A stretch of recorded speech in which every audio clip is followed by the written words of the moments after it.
Welcome to the Science of Fishing, where we break down the bite. Before we get started, big shout out to our sponsor, Bloody Battery, for powering this episode. What's going on, everybody? Mark here with another episode of the Science of Fishing. I'm here with Ozzy Delgado from Billfish Conservation Project, and they are SFC's Sport Fishing Championships World Oceans Day partner, and we're here to talk about BCP and everything that Ozzy and Juanma and the guys do over at Pacific Fins and BCP. Ozzy, great to see you, man. Thank you for having me here. Of course, of course.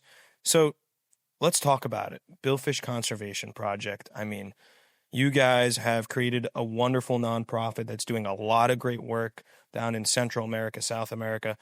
Talk to me a little bit about, let's go back. Where did you start from? How did you get into billfish, fishing, conservation? Where did that all come from?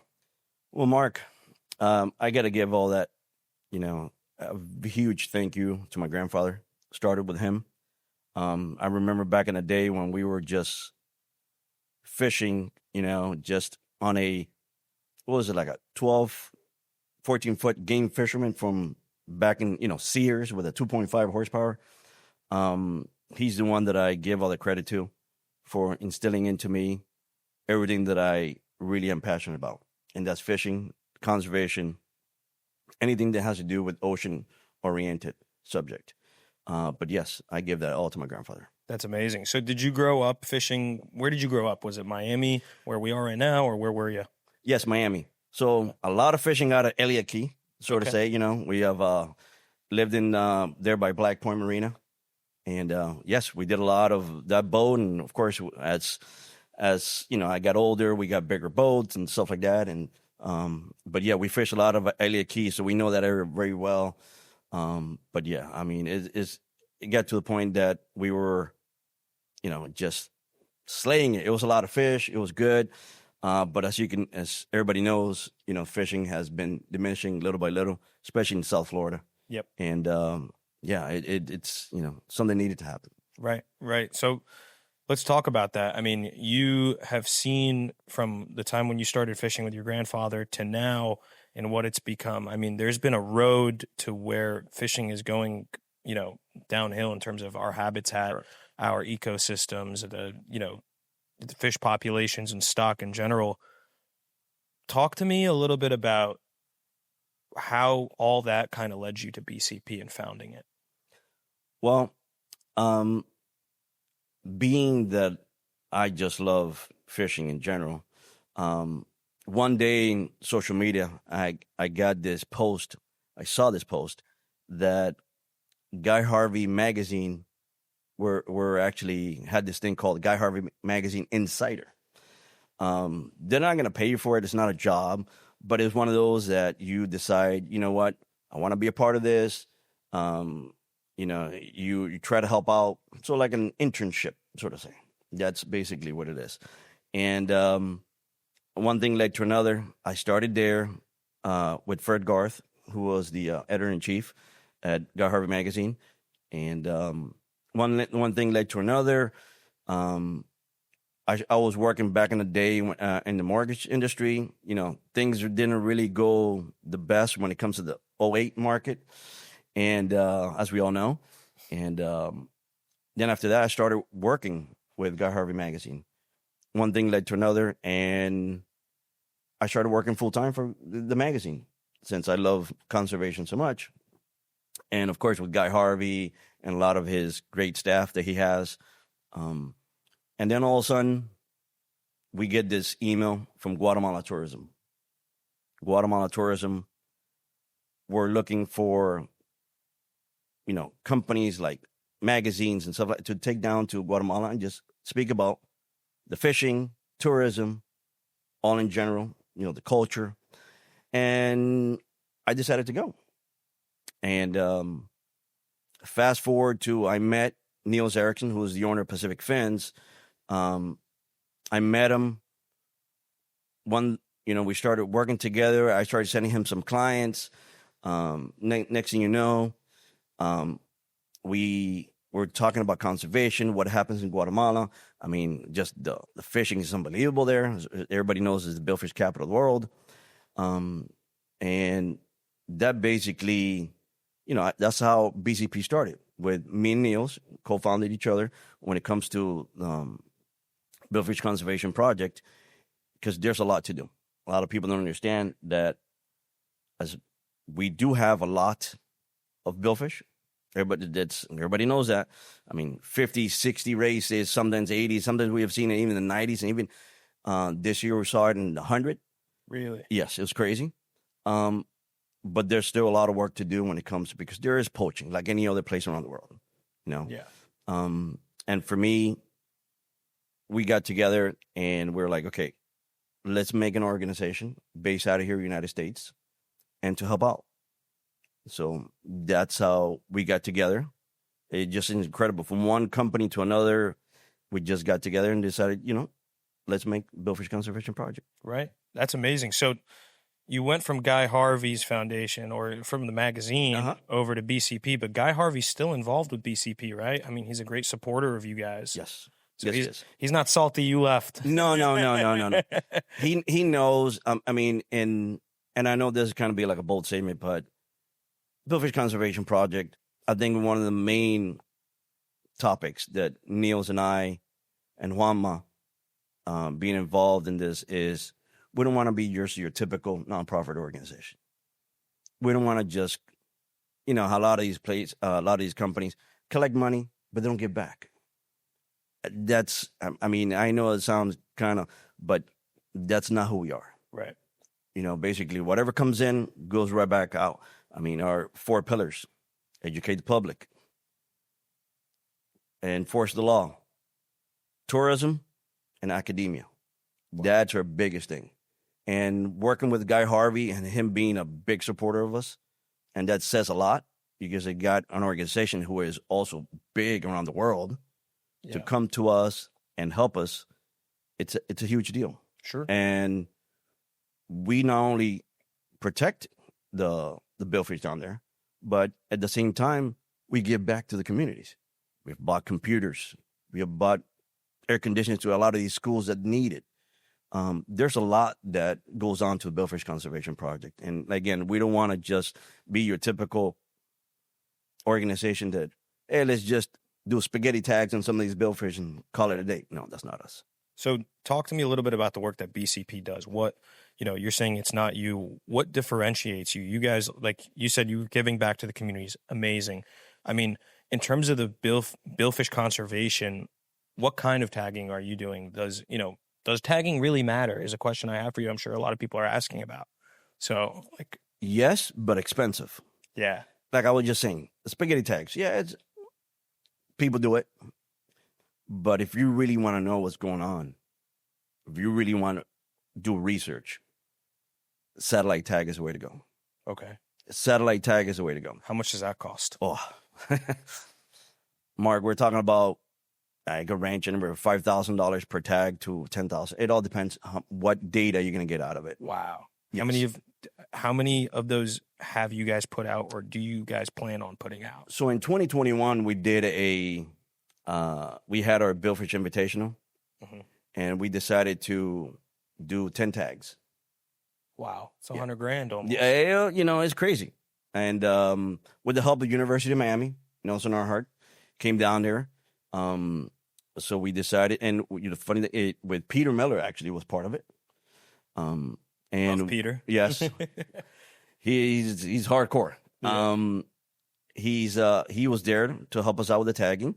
So we did 10 satellite tags. Wow. So the thing with satellite tags is not something you get in a week. You get the data. You got to monitor it, and that's why it's so expensive. The satellite tags, you got to monitor it. It could be 8 months, 10 months, 12 months to get that data back. Right. And the good thing with that sailfish is majority of the time they're spent up in the water column, and you're getting what's going on. Where they're moving, how they're reacting to sea surface temperatures, winds, currents. And we had 7 successful data that we collected back. And you would think, okay, these fish were just going to they'll just leave and they'll come back another time, or you'll never see them. but it was pretty impressive. Yeah. It's pretty impressive how majority stayed. Some went to El Salvador and back. Really? Yeah, it was pretty cool. It's pretty cool. This episode of The Science of Fishing is brought to you by Turtlebox, the ultimate outdoor speaker for anglers who don't mess around. Whether you're 150 miles from shore fishing for blue marlin, or you're at home cleaning up your catch, Turtlebox brings you loud, crystal clear audio that's built for the elements. Saltwater, rain, beer, it doesn't matter. Turtlebox is built to be waterproof, drop-proof, and plain badass. I take mine on every trip I go, and when you bring one on the boat, you won't leave home without it either. Turtlebox, built for adventure, designed for sound. The official speaker of the science of fishing. So you're getting to watch these fish, and you're able to track them. I mean, actively, because it's a satellite tag. Yes. So it's constantly pinging back and forth, right? Mm-hmm. I mean, how are you getting the anglers to buy into this? How are you getting? I mean, me as an angler, I want to conserve. I mean, is that the way that you guys are, talking to the people out there that like you want them to support and be able to get involved? I mean, yes, that's very important. I have to say that I think we have the best clients in the world when it comes to people that come to Pacific Fins. Yeah.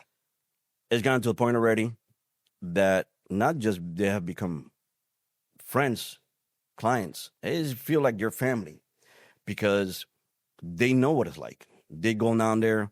There's guys that go down there 2, 3 times a year. Wow. And they keep on bringing more people.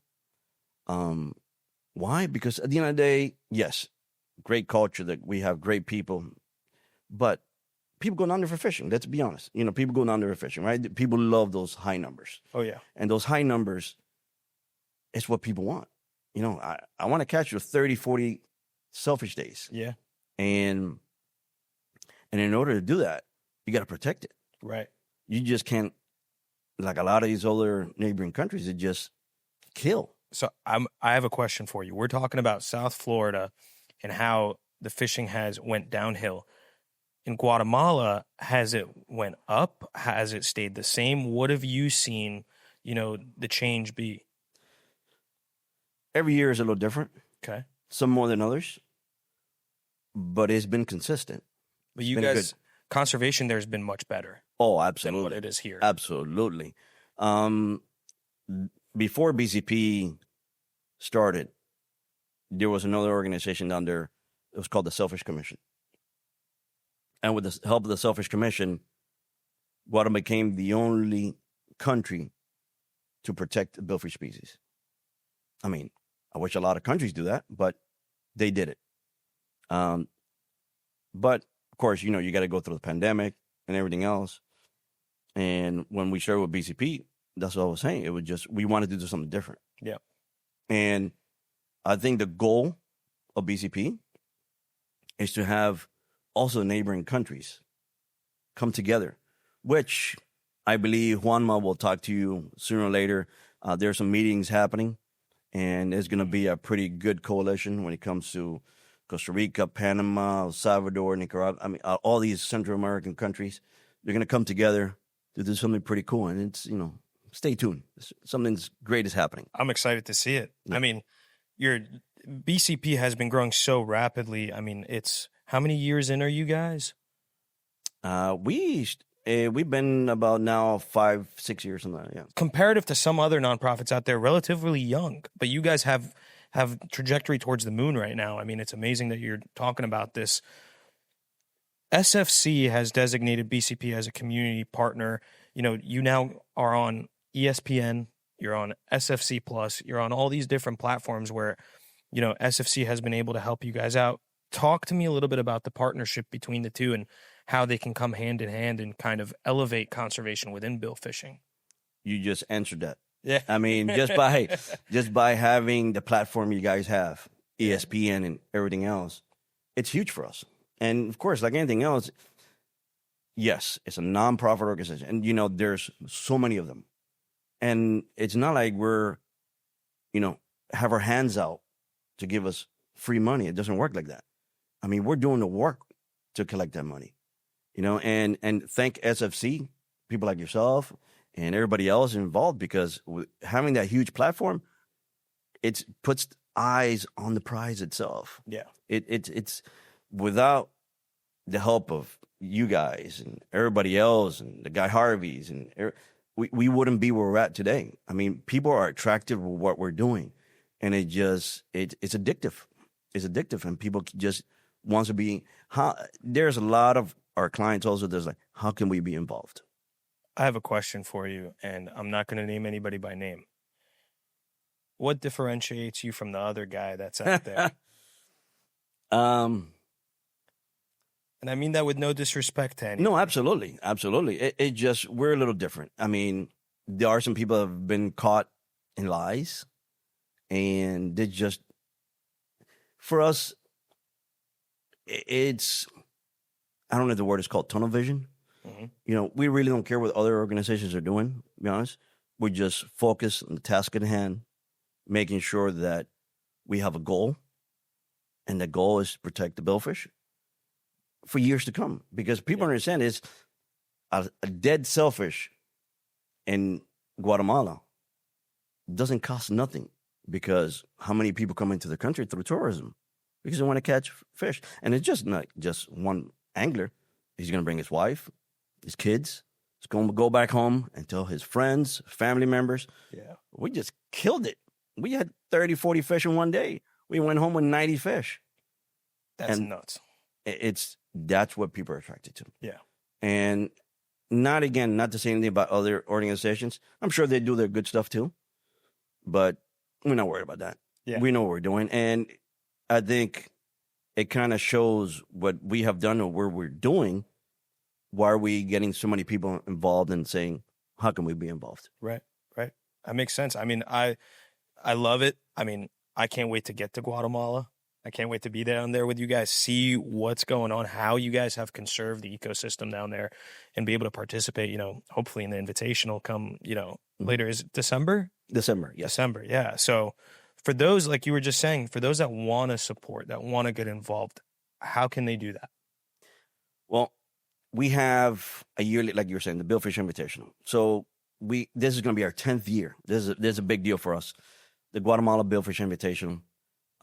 We started with 5 boats, and now we're up to 33 boats. Basically, we don't have no more boats. The infrastructure doesn't hold it of how. No room in the marina? No, that's it. I mean, we just got to bring people from other neighboring countries. We had 33 boats last year. It was just phenomenal. The Invitational has become a yearly fun party of people that have become friends. They have done business together. I mean, it is very attractive how, plus it's a very competitive, but at the same time, fun event. And that event revolves around fundraising for Billfish Conservation Project. And we just love it. We just love it how people are really just, there's people that sometimes I have to turn away because, you have to come to DF. I mean, I even have already clients that want to come in 2026. We haven't even done this one yet. So it's been really good. Amazing. I love it. So, I mean, they can come to the Guatemala event. Mm-hmm. Go to the website. Website, very important, yes. Okay. Check that way, the website will give you more in detail of who we are, what we do. So go to the website. It's very important. Read about it. Yep. Also, the projects we have done. Sure. Yep. What about the fundraiser? Is that open to the public? It is open to the public. I'm glad you brought that up, Mark. I'm glad. So the fundraiser, since you were there last year, this year, I'm sorry. Yeah. It's around the Miami Boat Show. We have it every year. It could be on a Thursday, it could be on a Friday, and we have it Dolores, but you could call me Lolita in Brickell in Miami. Love that spot. Yes, great spot. Amazing. So guys, if you guys want to go check out Billfish Conservation Project, there'll be a QR code on the screen somewhere around here. You guys go check them out and you'll find them. You'll know more about Ozzy, about Juanma, Guy Harvey be involved, everybody that's there, that's supporting this.